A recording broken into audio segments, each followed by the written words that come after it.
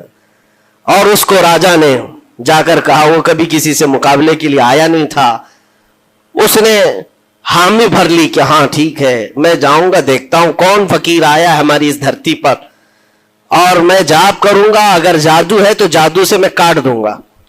اس نے تقریباً اپنے ساتھ 400 یا 500 پجاریوں کو لیا، اور جب وہ آیا تو سرکار غریب نواز کے ساتھ 2 خادم تھے، آپ کے ساتھ صرف 2 خادم بیٹھے ہوئے تھے. کہا کہ حضور بہت بڑا مسئلہ ہے، پجاریوں کا جادو ہم پر حملہ آور ہے، ان کا جادوگر حملہ آور ہے، اور مقابلے کے لیے وہ لوگ میدان کے قریب آ چکے، پہاڑ کے نیچے ہیں، آپ اپنے چلہ گاہ سے اٹھتے ہیں جہاں پر آپ عبادت کر رہے تھے. کہا ٹھیک ہے ہم جاتے ہیں.